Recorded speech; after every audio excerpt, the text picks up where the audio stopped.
Very good afternoon to you all.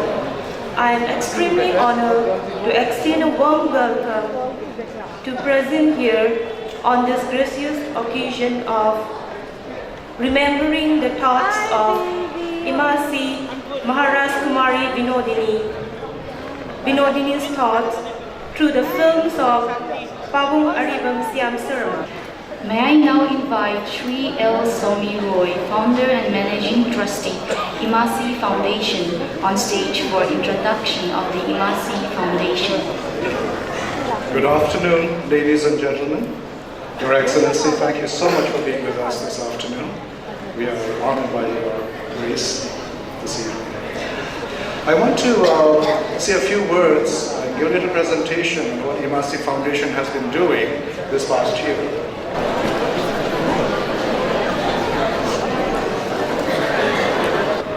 The Imasi Foundation was started with the mission and the objective of preserving, protecting the legacy of M.K. Vinodini Devi, whom, as most of you know, is my mother.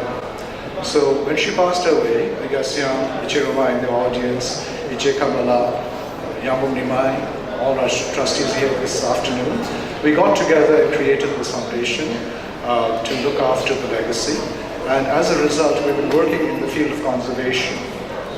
One of the things that we did this past year is a project called the Maharaja's New Clothes, which is an exhibition in England, in Lincolnshire, at the Alford Manor, which is the homestead of John Higgins, the former political agent of Manipur. Next slide, please.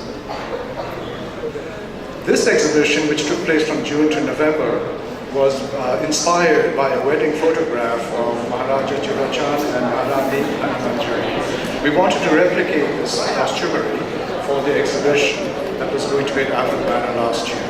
Next slide, please. It is an exhibition on World War I, which commemorates the centenary of the Kuki uprising of 1917. And it also remembers the friendship and the collaborations and the work that Colonel Higgins and Maharaja Churachan did together in Manipur. The Kuki uprising was the inspiration for an addition to the exhibition that we contributed to this show in England, and that is of Kuki costumery. It was a very interesting process because we used all traditional raw materials and technologies. The leaf that you see in the top left corner is kum, which is our Manipuri black, almost blue-black. And then we use Zardozi embroidery from New Delhi for the Maharaja's costume. And then we had weavers in Saikul who were working with these raw materials. We were working with traditional designs of the Manipuri Pane. We replicated the color, the exact color that was worn by a new bride in Manipur in the early 20th century. We also used the Lampangkulat, which is the royal border that is attached to the white embroidered stole. And then we had used the skills of our traditional women craftsmen. This is the exhibition at the museum that took place last year. We have the two costumes of Maharaja Churachan and Maharani Dhanamanjari, and that is the photograph that we were replicating. And as a salute to the heroes that we lost in Kuki uprising in 1917, we also had the costumes of the Kuki Tabu tribe on exhibition at the museum. The Maharaja's new clothes was designed by Richana Kumanthen, a young designer in Manipur, with the help of a consultant, Helen Haukip of Saikul. The other project that we worked on this past year, is the Jalakeli Project. It is a collaboration of Imasi Foundation and the University of North Texas in Denton, the United States. The objective is to create a digital archive for preservation and research. What is the Jalakeli Project about? First of all, it is about memory.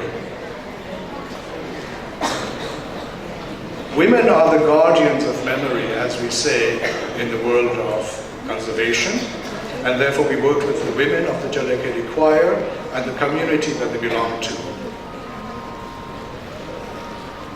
The Jalakeli Project is also about digitizing genealogy. Because the Jalakeli is sung by descendants of Maharaja Narasingh, we took this opportunity to put the genealogy of the women for the first time with an emphasis on the women, unlike traditional genealogies which are focused on the descendants of men, and we created a digital genealogy.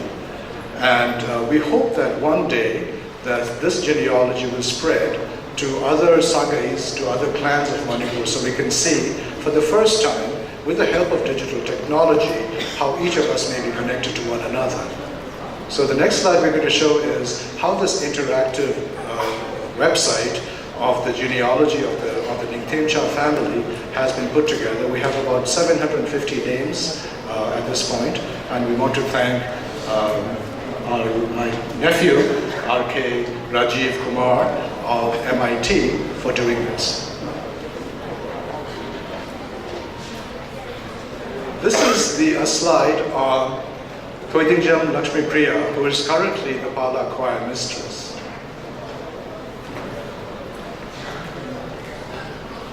Her mother is M.K. Anupsana Devi, who is my mother's older sister, and she was the previous Pala choir mistress. And we can navigate from one slide to the other by clicking on any of these hot links on the website. She is the sister of Wangal Sana, which is the traditional name of M.K. Vinodini Devi, in whose name and honor and memory the Imasi Foundation is founded. And their mother is Maharani Dhanamanjari, who was also a Pala choir mistress in her time, and she is credited for starting the second Pala of the Jalakeli, and that is the choir of the daughters-in-law. Of course, she herself was one of the daughters-in-law of the Lincolnshire family.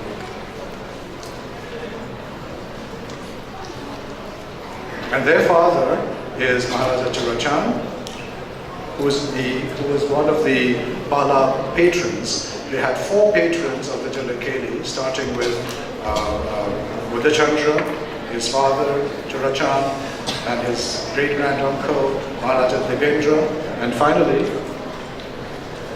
his great-grandfather, the Narasingh, who is the founder of the Jalakeli Pala in 1845. So that is the family tree. If you go to this website, which we will make public for your use and for your own edification, you will find that these are all names that can be linked to one another, and you can see how each one is related to one another, with an emphasis on the women that came in and who are currently the members of the Jalakeli choir. The Jalakeli Project is also about the conservation of Manipuri culture, because that is what Jalakeli music is all about. This is the Jalakeli as a son at the Govindaji temple in Imphal.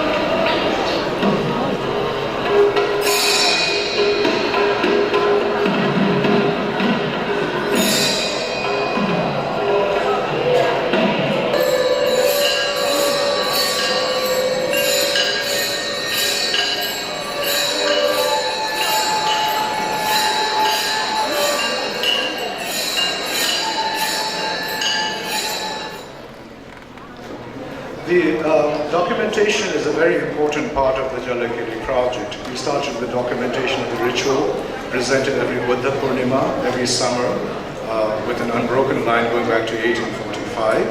And we have been photographing and documenting and making films of the entire process. The most important part of this is that we started getting into the oral histories of the women of the Jalakeli choir. And this project has now become a project of women's oral histories.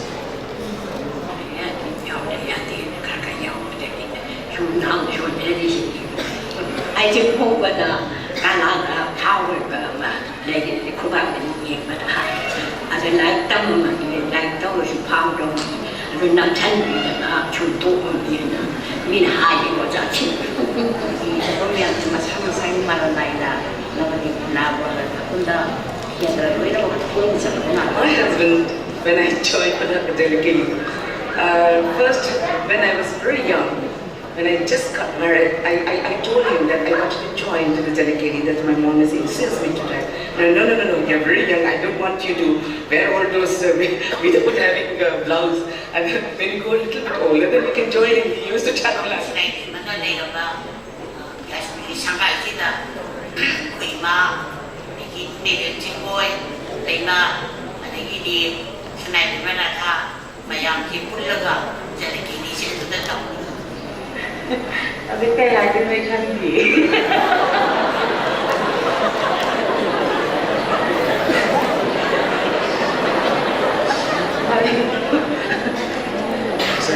I don't know what to say.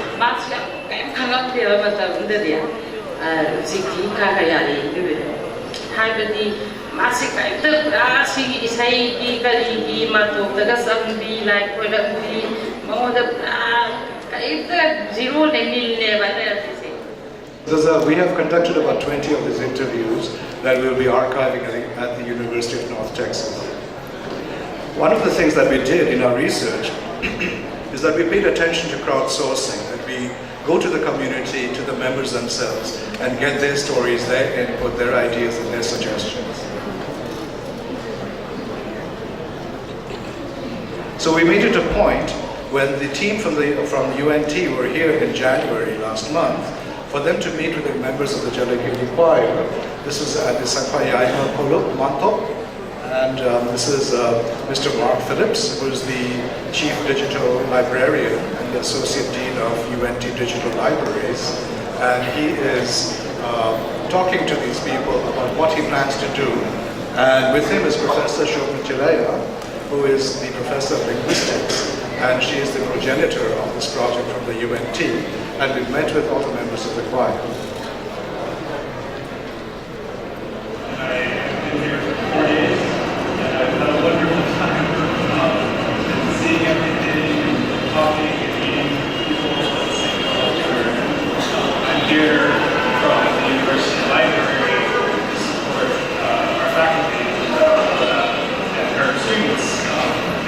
Because it is a digital project, which is meant to digitize Manipur's cultural heritage, we also made it a point to have the UNT team meet with people at MIT, the Manipur Institute of Technology, which is a part of Manipur University, and we met with the faculty and the staff and the students of MIT in an interaction to see the level of capacity of technology, of what kind of digital archival work might be possible in Manipur, because we do want to make a relationship with a university and an educational institution in Manipur.